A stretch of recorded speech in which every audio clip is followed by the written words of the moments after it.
Olá, e seja bem-vindo ao podcast Parlamentarismo à Brasileira, o podcast que tem como objetivo estudar a história política do Segundo Reinado, focando nos seus primeiros ministros e no parlamento. Episódio 5, o Gabinete Macaé Alves Branco e a Tarifa Alves Branco. Quando deixamos o imperador Dom Pedro II no último episódio, ele estava em uma encruzilhada.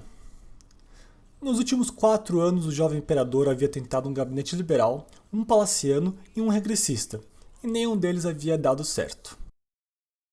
Com a queda do gabinete Paraná, o imperador precisava pensar se iria apontar um novo gabinete que necessitaria novamente da dissolução da Câmara, ou se continuava com o partido regressista.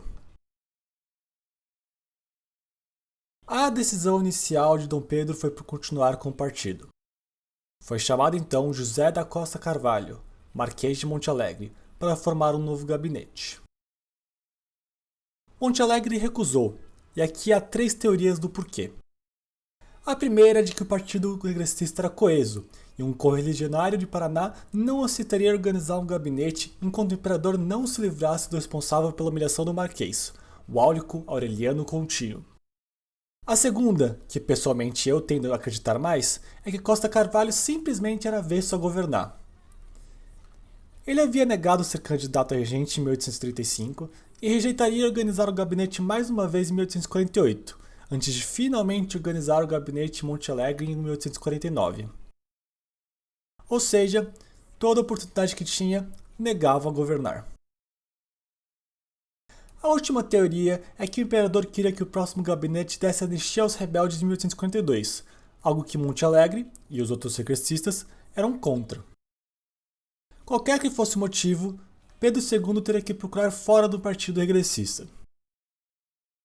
Sua escolha recaiu no senador Visconde de Macaé. José Carlos Pereira de Almeida e Torres, Visconde de Macaé, era um personagem complicado na política imperial naquele momento. Em 1842, foi apontado governador da província de São Paulo pelos regressistas, e lá acabou brigando com a liderança do partido na província. Eleito deputado em 1853 por São Paulo, deixou o cargo de governador e passou o ano inteiro de 1853 se defendendo de ataques de outros deputados regressistas da província. Como podemos ver, sua filiação partidária era bem confusa, mas foi ele o responsável por formar o gabinete. Tão confuso quanto seu organizador era a composição do gabinete. Macaé tomou para si mesmo a pasta do Império. Para a Justiça, foi escolhido o deputado baiano Manuel Antônio Galvão. Na Fazenda, o senador e também baiano Manuel Alves Branco. Nos estrangeiros também, adivinha, outro baiano, Ernesto Ferreira França. E por último, nas pastas da Guerra e da Marinha, o militar catarinense Jerônimo Coelho. 4 baianos e 1 catarinense, todos sem vinculação partidária clara. O mais partidário deles era Alves Branco, que tinha certa proximidade com os liberais no tempo da regência e havia defendido o padre Feijó durante seu julgamento. Eram 5 palacianos pragmáticos, como descreveu o cientista político Sérgio Ferraz. Jerônimo Coelho foi encarregado de apresentar à Câmara um programa de governo que não dizia nada. No fundo, ele apenas dizia: o governo irá governar. Normalmente eu evito dar minha opinião sobre o assunto, mas nada é mais óbvio e abstrato do que o governo ter de governar. Para entendermos o real plano de governo, devemos olhar para as 2 ações do próprio. Primeiro, como servidores pragmáticos da coroa, colocaram em prática a anistia desejada pelo imperador adolescente. Segundo, deram a Aureliano Coutinho a presidência da província do Rio de Janeiro. Bom, aqui fica claro que apesar da tentativa de governar com o parlamento regressista vigente, o gabinete tinha uma agenda que batia de frente com o desejo do partido regressista. Apenas cerca de 30 deputados, a maioria do Nordeste e poucos ideológicos, estavam dispostos a apoiar o gabinete no parlamento atual.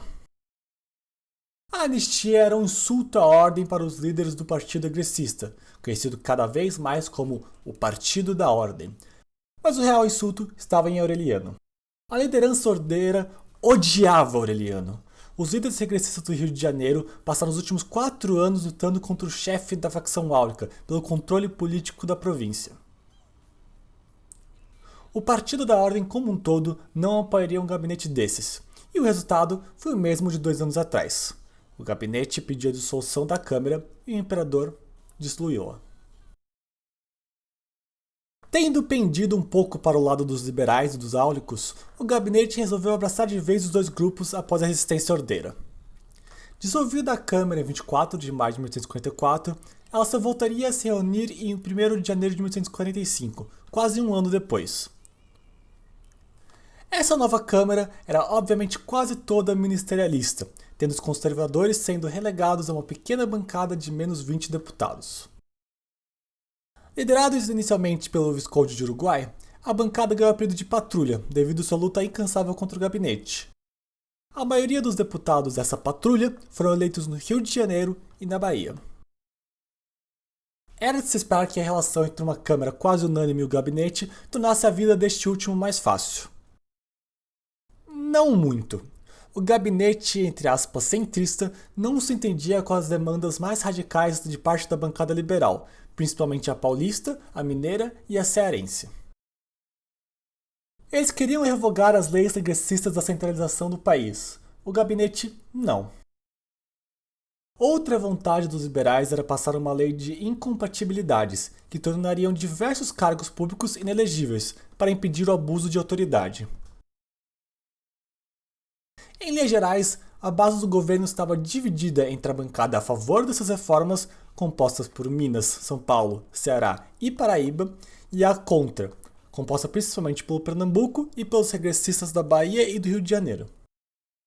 Para tentar contornar essa possível divisão entre o governo e a Câmara, o gabinete substituiu 2 de seus ministros.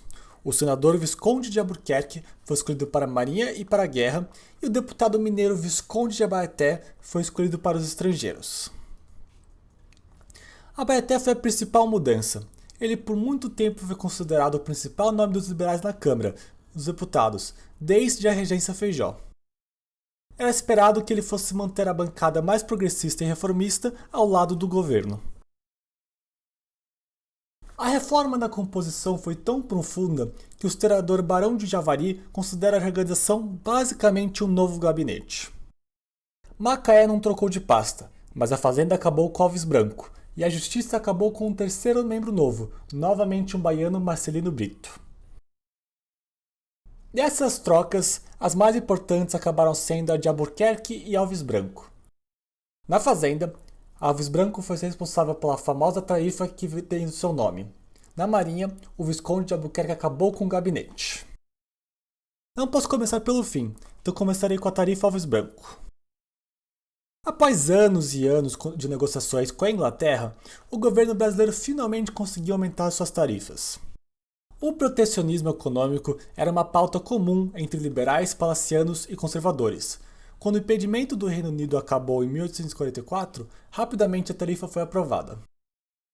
A tarifa de 15% anterior foi aumentada para 60% em alguns casos, mas a moda foi a de mais ou menos 30%.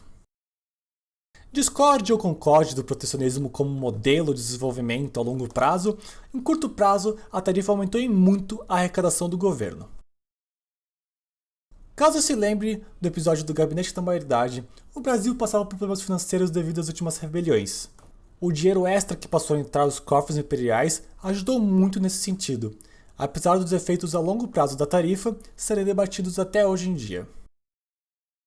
Eu não gosto muito de dar minha opinião nesse podcast, mas a queda deste gabinete deve ter sido uma das mais bestas que eu já vi em todas as minhas leituras. Não foi a Câmara, não foi o Imperador, não foi o Senado e nem mesmo Aureliano que causaram a queda do gabinete.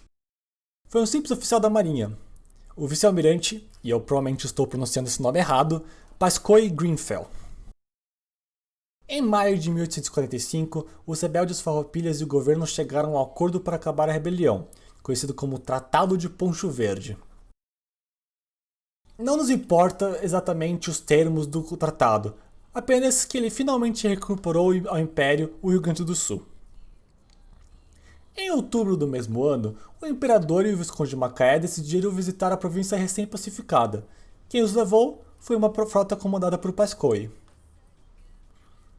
Não se sabe exatamente o que houve na viagem, mas Macaé voltou dela reclamando que o vice-almirante tinha ferido sua honra. Sim, o gabinete caiu por uma briga entre um ministro e um oficial da Marinha por algo que nem sabemos direito. Mas como que um vice-almirante acaba com o gabinete? Bom, aqui entra o Visconde de Albuquerque. Holanda Cavalcante recebeu de Macaé o pedido de que punisse o oficial, já que era ele o ministro da Marinha. Holanda recusou. Não se sabe o motivo exato, mas o deputado conservador Pereira da Silva chuta que foi devido ao imenso ego do ministro pernambucano. Independente do motivo, Macaé se sentiu insultado e decidiu que ou Holanda Cavalcante saia do gabinete ou ele saía. Nesse ultimato recebeu apoio de 2 outros ministros, Alves Branco e Albaté. Todos os 3 entregaram pedido de demissão ao imperador, usando o motivo de Holanda Cavalcante e o episódio. Tal como o ultimato dos irmãos Andradas e de Paraná, alguns anos antes, Pedro II aceitou o pedido de demissão dos 3 ministros. A administração durou um tempo decente. Com um total de 820 dias, o gabinete havia sido o mais duradouro do segundo reinado até o momento. Independente disso, ela também acabou. E quem seria o responsável por montar o próximo gabinete? Horas, Holanda Cavalcante, obviamente. Após a demissão de quase todos os ministros, o Visconde de Albuquerque era o único que havia sobrado. Aos olhos do imperador, logicamente restava ele formar um novo gabinete. E aqui acabamos nosso episódio de hoje.